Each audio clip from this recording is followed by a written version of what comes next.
Hey there, and welcome to another episode of Litodio, your go-to place to get the essence of the best books in minutes, with insights that last a lifetime. I'm so excited to discuss today's book with you, Radical Candor by Kim Scott. If you've ever wondered how to create a stronger, more open workplace, or how to lead with honesty and empathy, this episode is for you. Radical Candor is not just a business book. It's a game changer for anyone looking to build better relationships, whether in the office, with friends, or in family life. It's about how to care personally while challenging directly, a balance that's more important than ever in today's world, where clear communication and real connections are key to success. Now, we're living in a time when leadership styles are evolving, and Radical Candor is so relevant today because it shows us how to be better leaders and better people by practicing compassion, openness, and honesty in our everyday interactions. This book can truly change the way we approach feedback, growth, and collaboration, and we're going to break it all down for you. Here's what you can expect in today's episode. Intro to the book. We'll start by understanding what Radical Candor is all about and why it matters. Chapter breakdown. We'll take you through each chapter, diving into the key lessons Kim Scott shares, from caring personally to challenging directly. Key takeaways. We'll wrap up with the most powerful insights from the book and how you can apply them to your life and work. So, whether you're a manager, a team member, or just someone looking to build more meaningful connections, this episode is packed with practical tips and thought-provoking insights. Let's jump in and get started on how to lead with radical candor and change the way we communicate for the better. Stay tuned. Introduction. In a world where effective leadership and strong communication are more important than ever, Radical Candor by Kim Scott offers a fresh perspective on how to manage, mentor, and create meaningful connections with colleagues and teams. Scott, a former executive at Google and Apple, draws from her extensive experience in the corporate world to introduce a leadership framework that challenges the traditional, often impersonal management styles. At the core of Radical Candor is the idea that great leaders care personally for their team members while also challenging them directly. The book encourages leaders to strike a balance between being kind and honest, fostering a culture where feedback is given openly and compassionately, ultimately helping people grow and succeed. The key themes of the book include creating a work environment based on trust, encouraging candid conversations, and building relationships that support both individual and organizational success. Written out of Scott's desire to help leaders become more effective and humane, Radical Candor has had a profound impact on corporate culture, especially in the tech industry, where clear communication is vital. It challenges readers to reflect on their own leadership styles and offers actionable insights on how to improve the way they interact with their teams. Whether you're a manager, team member, or entrepreneur, this book offers valuable guidance for creating a work environment that values both results and relationships. Chapter 1. What is Radical Candor?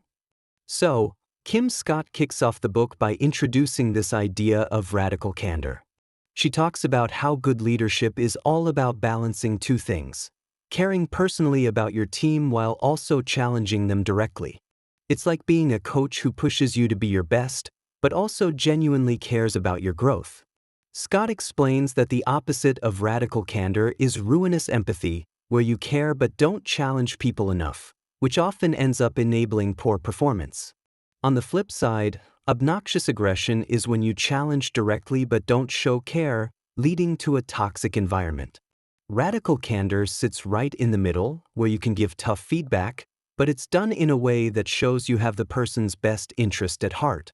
What really resonated with me was Scott's own experience working with Sheryl Sandberg at Google, where she learned how to be more direct with feedback without being harsh.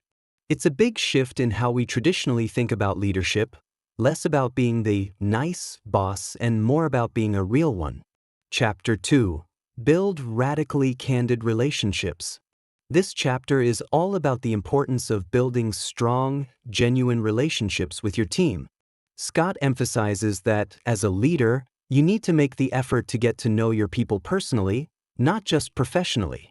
It's not about being friends with them, but about understanding their values, goals, and motivations. She shares a great story about how she worked with a team member who seemed disengaged. Instead of assuming they weren't doing their best, she took the time to understand what was going on in their personal life and found out they were struggling with a family issue. It was a game changer for both of them. The lesson here is that it's important to invest in your team's lives outside of work. When people feel cared for, they're more likely to show up as their best selves. Chapter 3. Get, Give, and Encourage Guidance. Here, Scott dives into the practicalities of giving feedback, both positive and negative. She explains that the best teams are those where feedback is constant, clear, and well received. The key to giving feedback is to make it specific, actionable, and timely. A really interesting point Scott makes is about the importance of encouraging guidance, not just giving it. Leaders should actively seek feedback from their team to improve themselves.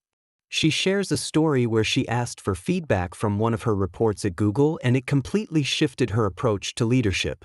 That vulnerability made her a better manager. The key takeaway?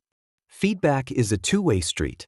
It's not just about giving guidance but also receiving it. Chapter 4. Understand what motivates each person on your team. This chapter is about recognizing that everyone is motivated by different things. Scott stresses the importance of understanding each individual's motivation to lead effectively. She talks about how some people are driven by career growth, while others might value recognition or personal development. She shares an example of a team member who wasn't interested in promotions but cared deeply about building a strong, cohesive team. By understanding this, Scott was able to offer them opportunities to grow in the direction they actually cared about, which boosted their engagement. It was a light bulb moment for me because it's so easy to assume that everyone's motivated by the same things, usually climbing the corporate ladder. But Scott reminds us that leadership is about supporting people where they're at, not where you think they should be. Chapter 5. Clarify what you mean. Here, Scott talks about the importance of being crystal clear in your communication. It's so easy for messages to get lost or misinterpreted, especially in the workplace. She emphasizes that clarity is key to effective leadership.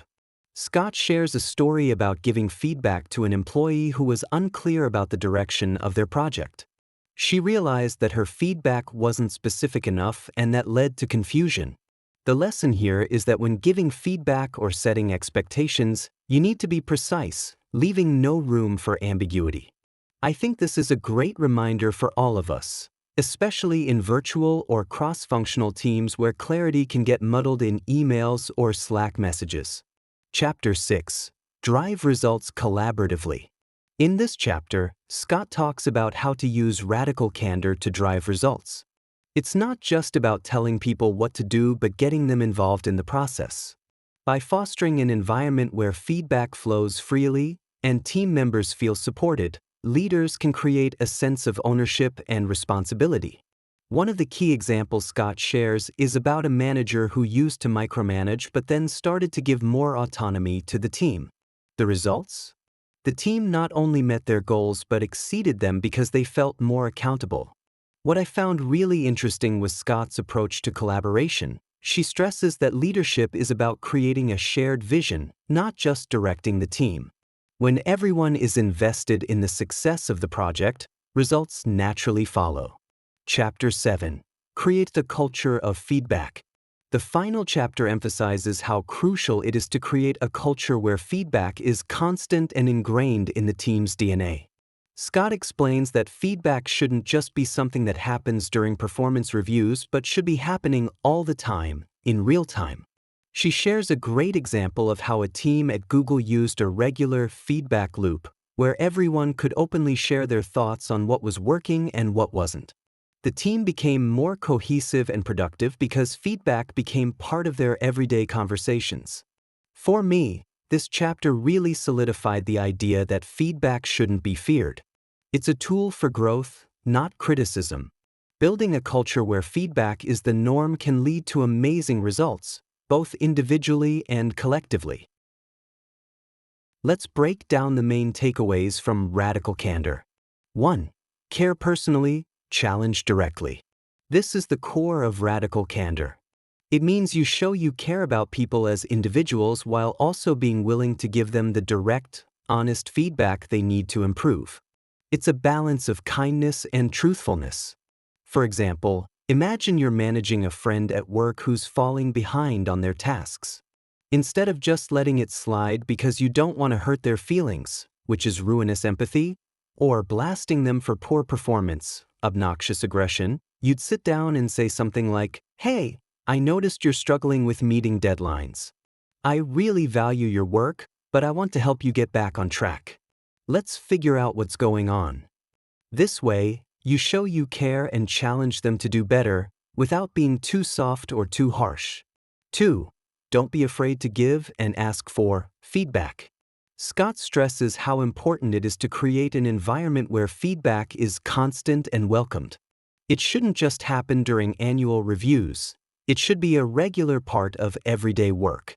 For instance, after every project, you could ask your team, "What went well? What could we do better next time?" You could also ask for feedback about your own leadership. "How can I support you more effectively?" This shows that feedback isn't a one-way street. It's a conversation, and it helps you improve as a leader while giving your team the space to grow. By actively seeking feedback, you're building trust and showing that you're not just the boss, you're also willing to learn from your team. 3. Don't hold back with praise. Scott points out that feedback shouldn't just be about correcting mistakes. It's equally important to recognize when someone's doing great work. People often hold back positive feedback because they think it's obvious or not needed. But actually, praise is incredibly motivating.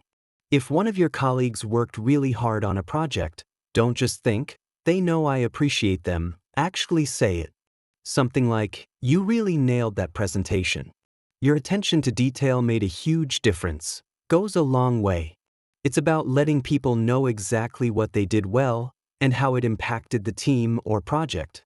It makes people feel valued and encourages them to keep doing their best. 4. Tailor your leadership to individual motivations. Not everyone is motivated by the same things. Scott emphasizes the importance of understanding what drives each team member. Some people might care deeply about career advancement, while others are more interested in work-life balance or recognition. For example, let's say you have 2 team members. One loves working on challenging projects and climbing the corporate ladder, while the other prefers low-stress work and values having more free time. Understanding this helps you tailor your leadership approach to each person's needs. If you give the first person a chance to lead a high-profile project, they'll be excited. But if you offer the second person that same opportunity, they might feel overwhelmed. So, understanding what makes each person tick will help you manage them more effectively and keep them motivated. 5. Clarity is key. When it comes to giving feedback or setting expectations, Scott argues that clarity is absolutely critical. If you're vague, people will leave the conversation confused and unsure of what to do next.